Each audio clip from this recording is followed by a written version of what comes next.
हमारा यूनिवर्स बहुत बड़ा है। इसमें करोड़ों गैलेक्सीज हैं और हर गैलेक्सी में अनगिनत तारे और ग्रह हैं। लेकिन यह सब शुरू कैसे हुआ? सोचो कि सब कुछ एक ऐसे बिंदु में सिमटा हुआ है जो एक अणु से भी छोटा है। 13.8 अरब साल पहले हमारा यूनिवर्स ऐसा ही था। फिर हुआ बिग बैंग। यह अंतरिक्ष में कोई धमाका नहीं था, बल्कि खुद अंतरिक्ष का विस्तार था। उस छोटे से बिंदु से यूनिवर्स बाहर की ओर फैला और बहुत तेजी से गर्म और घना होता गया। एक गुब्बारे को फुलाते हुए कल्पना करो, लेकिन हवा की जगह यह अंतरिक्ष और समय है जो फैल रहा है। एक सेकंड के पहले हिस्से में यूनिवर्स ठंडा हुआ और तेजी से फैला। उप परमाणु कण बने, फिर प्रोटॉन और न्यूट्रॉन। पहले तत्व हाइड्रोजन और हीलियम बिग बैंग की आग से पैदा हुए थे। बिग बैंग हमारे यूनिवर्स की उत्पत्ति का सबसे प्रचलित वैज्ञानिक सिद्धांत है। यह देखे गए विस्तार, हल्के तत्वों की प्रचुरता और कॉस्मिक माइक्रोवेव बैकग्राउंड रेडिएशन, जो बिग बैंग की एक फीकी चमक है, की व्याख्या करता है। 1920 के दशक में एडविन हबल ने एक बड़ी खोज की। उन्होंने देखा कि आकाशगंगाएं हमसे दूर जा रही हैं और वे जितनी दूर हैं उतनी ही तेजी से पीछे हट रही हैं। इसे हबल के नियम के रूप में जाना जाने लगा। एक गुब्बारे पर बिंदुओं की कल्पना करो। जैसे जैसे गुब्बारा फूलता है, बिंदु एक दूसरे से दूर होते जाते हैं। इसी तरह जैसे जैसे यूनिवर्स का विस्तार होता है, आकाशगंगाएं एक दूसरे से दूर होती जाती हैं। हालांकि इसका मतलब यह नहीं है कि हम केंद्र में हैं। इसे किशमिश ब्रेड बनाने जैसा समझो। जैसे जैसे आटा फूलता है, प्रत्येक किशमिश दूसरों को उससे दूर जाते हुए देखती है। इसी तरह फैलते हुए यूनिवर्स में हर आकाशगंगा हर दूसरी आकाशगंगा से दूर जा रही है। हबल के अवलोकनों ने यूनिवर्स के बारे में हमारी समझ में क्रांति ला दी। इसने पुष्टि की कि यूनिवर्स स्थिर नहीं बल्कि गतिशील है, लगातार विकसित और विस्तारित हो रहा है। यह विस्तार बिग बैंग सिद्धांत का समर्थन करने वाले प्रमाणों का एक महत्वपूर्ण हिस्सा है। अगर बिग बैंग हुआ तो उस घटना से बची हुई ऊर्जा होनी चाहिए। 1960 के दशक में खगोलविद अर्नो पेंजियास और रॉबर्ट विल्सन को यह कॉस्मिक गूंज सुनाई दी। उन्होंने आकाश में हर दिशा से आने वाले फीके माइक्रोवेव विकिरण का पता लगाया। कॉस्मिक माइक्रोवेव बैकग्राउंड (CMB) के रूप में जाना जाने वाला यह विकिरण बिग बैंग की आफ्टरग्लो है। यह अलाव की आग से बची हुई गर्मी की तरह है, लेकिन इस मामले में आग यूनिवर्स का जन्म थी।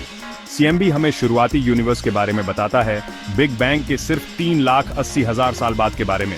यह हमें एक ऐसा यूनिवर्स दिखाता है जो अविश्वसनीय रूप से गर्म और घना था, लेकिन जिसमें तापमान में मामूली उतार चढ़ाव था।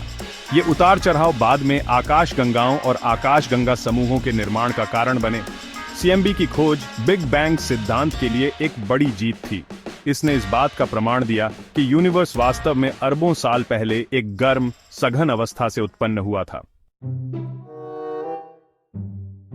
जब हम यूनिवर्स को देखते हैं तो हम आकाशगंगाओं को घूमते हुए देखते हैं, लेकिन यहाँ रहस्य है, वे जितना हम देख सकते हैं उस दृश्यमान पदार्थ के आधार पर जितना तेज होना चाहिए उससे कहीं ज्यादा तेजी से घूम रहे हैं।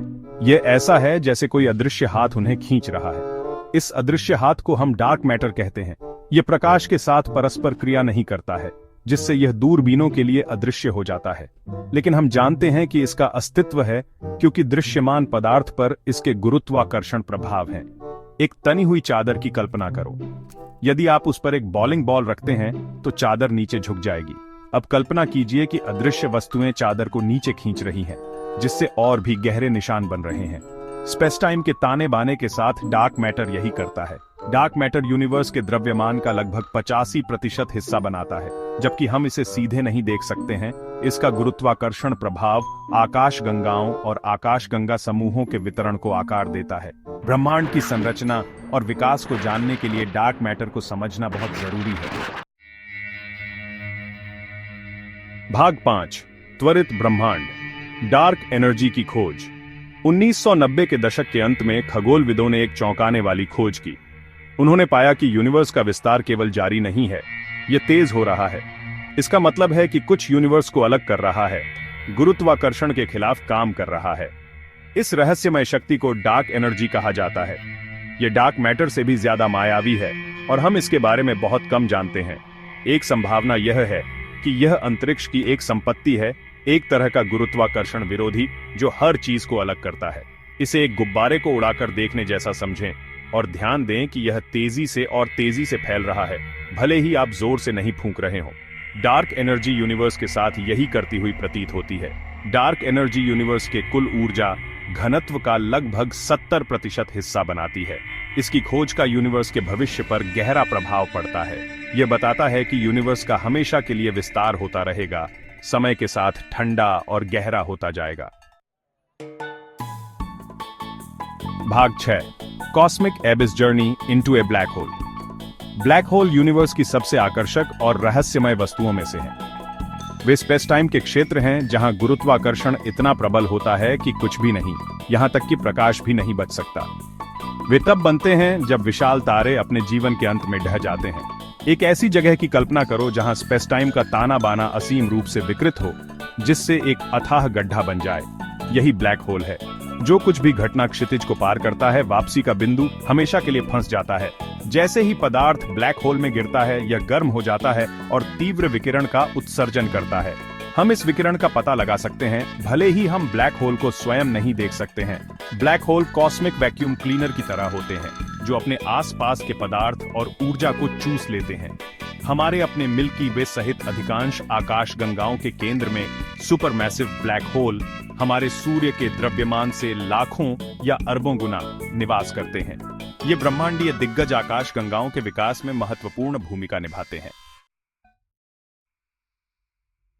भाग 7, अनुत्तरित प्रश्न, ब्रह्मांड के रहस्य। खगोल विज्ञान और ब्रह्मांड विज्ञान में अविश्वसनीय प्रगति के बावजूद ब्रह्मांड के बारे में कई रहस्य अनसुलझे हैं। डार्क मैटर और डार्क एनर्जी की प्रकृति क्या है? यूनिवर्स की शुरुआत कैसे हुई और बिग बैंग से पहले क्या था, अगर कुछ था? क्या हम यूनिवर्स में अकेले हैं या पृथ्वी से परे जीवन है? यूनिवर्स का अंतिम भाग्य क्या है? क्या इसका हमेशा के लिए विस्तार होता रहेगा या यह अंततः एक बिग क्रंच में ढह जाएगा? ये उन कई सवालों में से कुछ हैं जो वैज्ञानिकों और सितारों को देखने वालों को समान रूप से आकर्षित और प्रेरित करते रहते हैं। यूनिवर्स विशाल है और अजूबों से भरा है, और प्रत्येक खोज उत्तर से ज्यादा सवाल खड़े करती है। यूनिवर्स को समझने की खोज, अन्वेषण और खोज की कभी न खत्म होने वाली यात्रा है। जैसे जैसे हम ब्रह्मांड की जांच करते रहेंगे, हम और भी रहस्यों को उजागर करने और ब्रह्मांड की विशालता और जटिलता के लिए अपनी प्रशंसा को गहरा करने की उम्मीद कर सकते हैं। भाग 8, कभी न खत्म होने वाली खोज, जिज्ञासा को प्रेरित करना। यूनिवर्स का अध्ययन केवल उत्तर खोजने के बारे में नहीं है, बल्कि सही प्रश्न पूछने के बारे में भी है।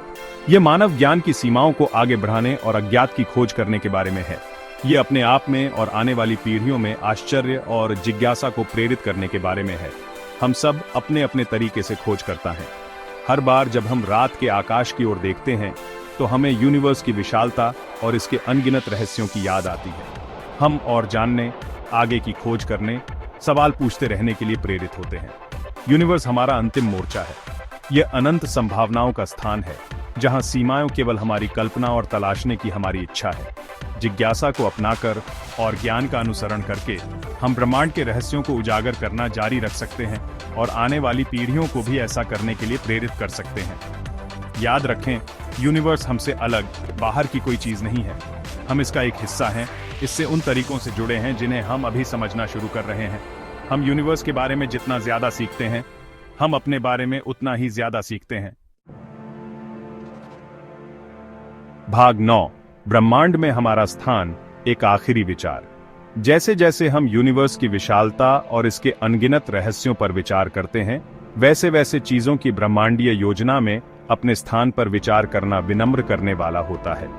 हम एक छोटे से ग्रह पर एक छोटे से कण से ज्यादा कुछ नहीं है, जो अरबों अन्य लोगों के बीच एक विशाल आकाश गंगा में एक औसत तारे की परिक्रमा कर रहा है। फिर भी भव्य योजना में अपनी तुच्छता के बावजूद हम यूनिवर्स और उसमें अपने स्थान को समझने में सक्षम हैं। हमारे पास प्रश्न पूछने, उत्तर तलाशने और ब्रह्मांड की सुंदरता और जटिलता पर अचंभा करने की क्षमता है। यूनिवर्स का पता लगाने और समझने की यह क्षमता ही हमें इंसान बनाती है। यह हमारी बुद्धिमत्ता, हमारी जिज्ञासा और अपने आसपास की दुनिया को समझने की हमारी अदम्य इच्छा का प्रमाण है।